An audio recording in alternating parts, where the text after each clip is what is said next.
murna torban guyyaa qiyaamaa gaaddisa arshii jala taahu ni beeyta.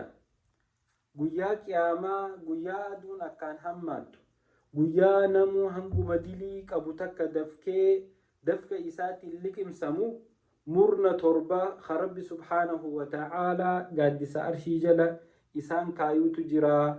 Guyyaa gaaddisa rabbii malee gaaddisni biraa hin jirre. Mee jara torban kanaan isinii himaa, qaamaa qalbiin na dhageeffadha.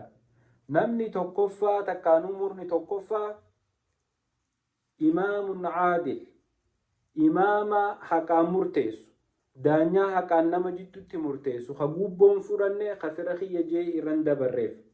Lammaffaa ashaabun nasha'a fi cibaadatillah, dargaggeessa cibaadaa rabbiitirratti guddate.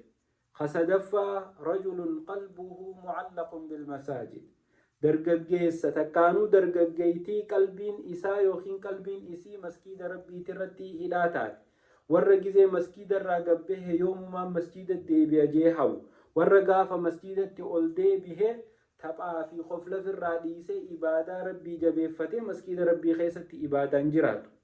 Kan afuraffaa warra nama lama rabbiif jecha wal jaalatee osuma jaalala rabbii sanirra wajjin jiranii haalli jiru addunyaa adda baaste warra rabbii jecha walit dhufe wal jaalate.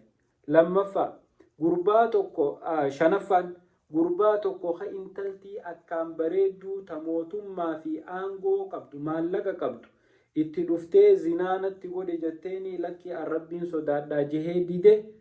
Akkasumatti kan jahaffaa warajulun tasaddaqa bisadaqatin hattaa laa taclama shimaaluhu maa tunfiqu yamiinu, nama tokko hagizee sadaqaa kannatu dhooysee kannatu hanga waan harki isaa mirgaa kannitu bitaansaan beeynetti. Ka afuraffaa nama sodaa rabbiitiif